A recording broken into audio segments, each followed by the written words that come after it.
எல்லாருக்கும் வணக்கம். நான் உங்கள் ஜோதிடர் சாந்தி. இன்னைக்கு வீடியோவில் நம்ம 7ஆம் பாவத்தின் அதிபதி 12 பாவங்களில் என்ன பலன் கொடுப்பாங்க அப்படின்றத பார்க்கலாம். வீடியோவை கடைசி வரைக்கும் பாருங்கள்.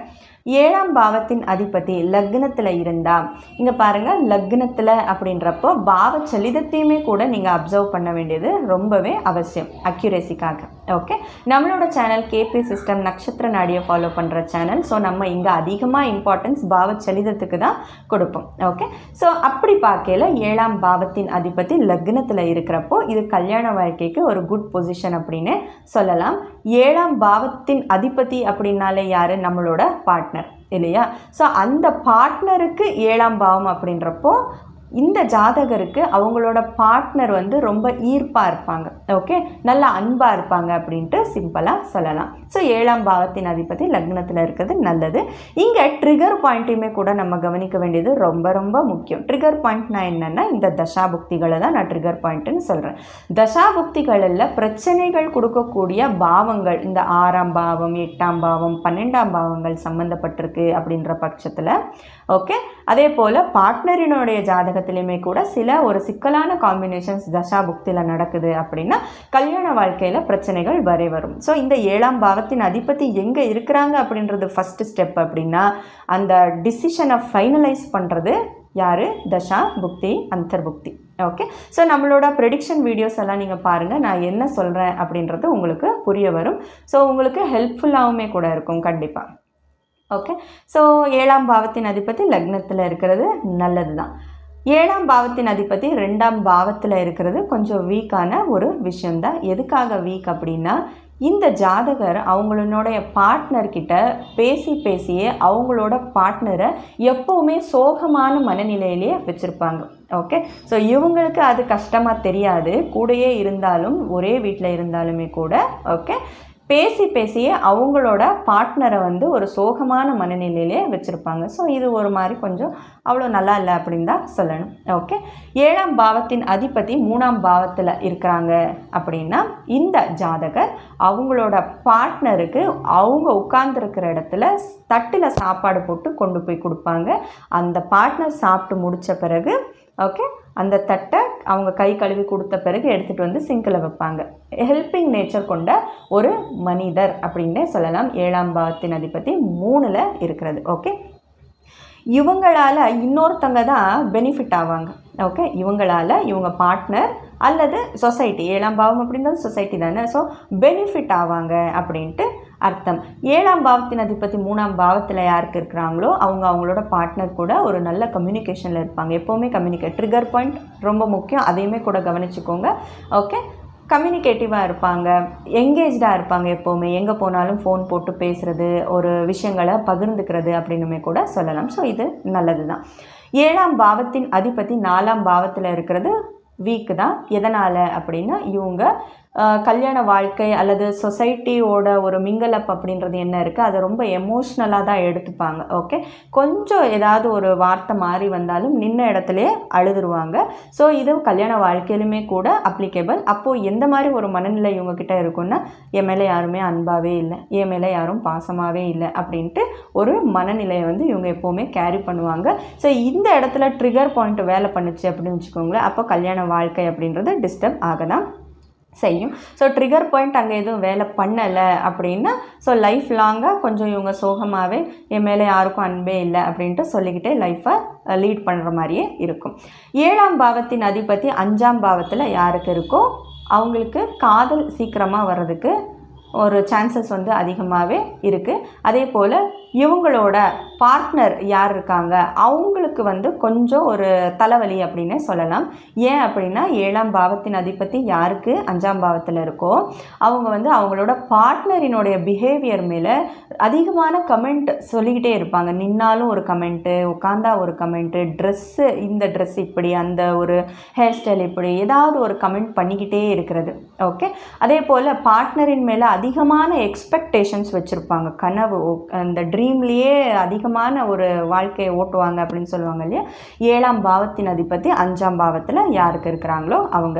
7ஆம் பாவத்தின் அதிபதி 6ஆம் பாவத்தில் இருக்கிறது அவ்வளோவா நல்லது இல்லை. ஏன்னா அதனுடைய பாவத்துக்கே வியபாவமானது 6ஆம் பாவம் இல்லையா. ஸோ அது வீக் அப்படின்னு தான் சொல்லணும். வீக்னா என்ன அப்படின்னா சத்ருத்துவத்தை கொடுக்கும். ஓகே, இவங்களுக்கு மனசுக்குள்ளே சத்ருத்துவம் அப்படின்றது இருக்கும்.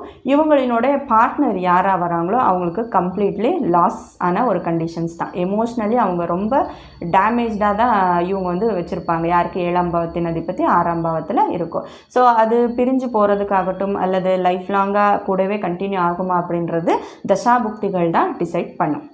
ஓகே, அடுத்து 7ஆம் பாவத்தின் அதிபதி 7ஆம் பாவத்திலே இருக்கிறது ரொம்ப நல்லது. இவங்களுக்கு விட இவங்க யாரை கல்யாணம் பண்ணிக்கிறாங்களோ அவங்களுக்கு தான் ரொம்ப ரொம்ப நல்லது. சொல்லப்போனால் 7ஆம் பாவத்தின் அதிபதி 7ஆம் பாவத்தில் இருக்குது. பாவ சலிதத்தையுமே கூட மனசில் வச்சுக்கோங்க. ஸோ யாருக்கு இந்த மாதிரி ஒரு பிளானட்டரி பொசிஷன்ஸ் அமைஞ்சு வருதோ இவங்களை யார் கல்யாணம் பண்ணியிருக்காங்களோ அவங்க உண்மைக்குமே ரொம்ப ரொம்ப ரொம்ப கொடுத்து வச்சவங்க.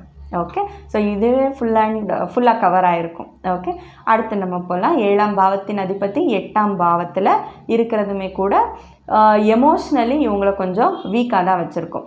ஓகே, எமோஷ்னலி வீக்காக வச்சுருக்கோம். இவங்க யாரை கல்யாணம் பண்ணியிருக்காங்களோ அவங்க வந்து பேச்சிலேயே இவங்களை எப்போவுமே மனசு புண்படும்படியே நடத்திட்டு இருப்பாங்க, வச்சுருப்பாங்க. பட் அதையும் சகிச்சுக்கிட்டு போகிறது அப்படின்றது தசாபுக்தி தான் டிசைட் பண்ணும். ஸோ எமோஷ்னலி தான் இவங்க டீல் பண்ணிட்டு போவாங்க.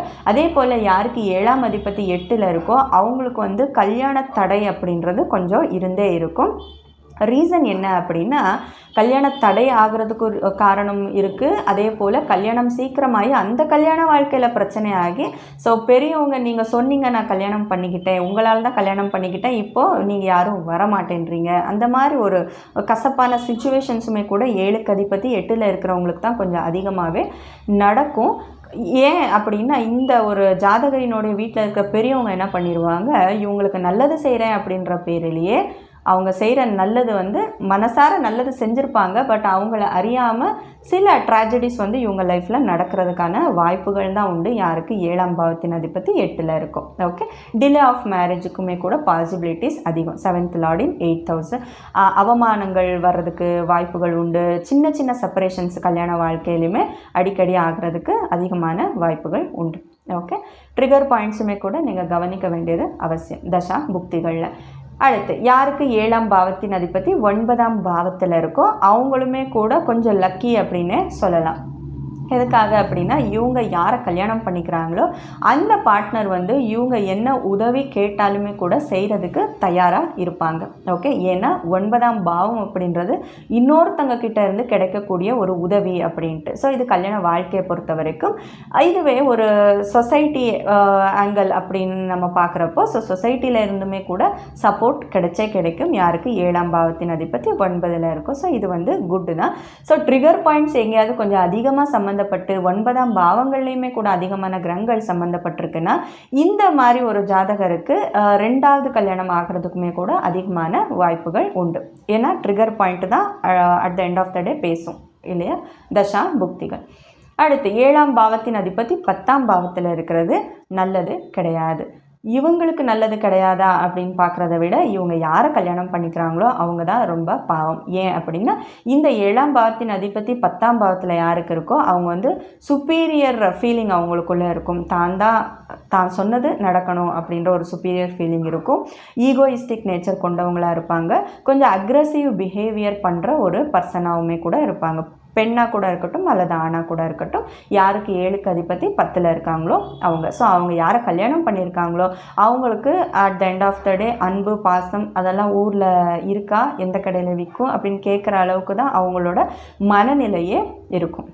ஓகே, அடுத்து 7ஆம் பாவத்தின் அதிபதி 11ஆம் பாவத்தில் இருக்கிறது ரொம்ப நல்லது தான். பார்ட்னர்கிட்ட இருந்து காதல் கிடைக்கிறதுக்கு இது வந்து ஒரு நல்ல பாவம் தான். ஸோ ட்ரிகர் பாயிண்ட் ஏதாவது கொஞ்சம் வர்ஸ்ட்டாக, அதாவது மேல்ஃபிக்கான பிளானட்ஸ் இந்த ராகு கேத்து சனி செவ்வாய் அங்கே கொஞ்சம் இந்த காமனைகளுக்கு சம்மந்தப்பட்ட பாவங்கள் சம்மந்தப்பட்டுருச்சு, பார்ட்னருக்கு, அதாவது இன்கேஸ் கல்யாணம் ஆயிருக்கு, அந்த பார்ட்னருக்கு கல்யாண வாழ்க்கையில் டிஸ்டர்பன்ஸாக இருக்குது, அந்த மாதிரி காம்பினேஷன்ஸ் தான் இருக்குது பார்ட்னருக்கு அப்படின்ற பட்சத்தில் இவங்களுக்கு எக்ஸ்ட்ரா அஃபேர் வர்றதுக்குமே கூட பாசிபிலிட்டிஸ் உண்டு. யாருக்கு? 7th லார்ட் இன் 11th ஹவுஸ். ஏன்னா இவங்க மேலே அதிகமாக இன்னொருத்தவங்க வந்து காதலில் விழுறதுக்கான வாய்ப்புகள் வந்துட்டு அதிகமாக உண்டு. ஓகே, ஸோ இது இன்கேஸ் ட்ரிகர் பாயிண்ட் எதுவுமே பேடாக ட்ரிகர் ஆகலை, ஸ்மூத்தாக தான் ரன் ஆகுது தசாபுக்திகளில். நம்மளோட வீடியோஸை பாருங்கள், ப்ரெடிக்ஷன் வீடியோஸில் உங்களுக்கு புரிய வரும். ஓகே, ஸோ ஸ்மூத்தாக தான் ரன் ஆகுது தசாபுக்திகள் அப்படின்னா இவங்களோட வாழ்க்கை the best life in the world, married life அப்படின்னு சொல்லலாம். ஓகே, ஸோ இன்னொன்றையுமே கூட நான் சொல்ல விரும்பிக்கிறேன். கல்யாண வாழ்க்கை அப்படின்றது 2 பேர் சேர்ந்ததான் கல்யாண வாழ்க்கை இல்லையா? ஸோ அப்போது ஒருவரினுடைய ஜாதகம் 50% பேசும். ஓகே, தசாபுக்திகள் 50% பேசும். இன்னொருவரினுடைய ஜாதகமே கூட 50% பேசும், தசாபுக்திகள் பேசும். ஸோ ஒருவரினுடைய ஒரு தசாபுக்திகள் கம்ப்ளீட்லி சூப்பர் அப்படின்னாலுமே இன்னொருத்தங்களினுடைய தசாபுக்தி எப்படி இருக்குன்றதையும் நம்ம பார்க்கணும். ஸோ 2 பேருக்குமே தசாபுக்திகள் நல்லா இருக்குன்னா 7th Lord in 11th house the best combination அப்படின்னு சொல்லலாம். ஓகே, ஸோ 7ஆம் அதிபதி 12ஆம் பாவத்தில் இருக்கிறது. ஓகே, இதுவுமே கூட எமோஷ்னலி கொஞ்சம் இம்பேலன்ஸான ஒரு பாவம் அப்படின்னு சொல்லலாம். எமோஷ்னலி தான் இதெல்லாம் டார்கெட் பண்ணுது. 7ஆம் பாவத்தின் அதிபதி 4, 8, 12ல் இருக்கிறது எமோஷ்னலி இந்த ஜாதகர் யார் இருக்காங்களோ அவங்களுக்கு வந்து டார்கெட் பண்ணும். ஓகே, எப்படி டார்கெட் பண்ணுன்னா இவங்க யாரை கல்யாணம் பண்ணிக்கிறாங்களோ அல்லது இந்த சமுதாயம், சொசைட்டி அப்படின்னு சொல்கிறோம் இல்லையா, அவங்க வந்து இவங்க கூட எப்படி இருப்பாங்க அப்படின்னா ஒரு எனிமி லுக்கிலே தான் இருப்பாங்க.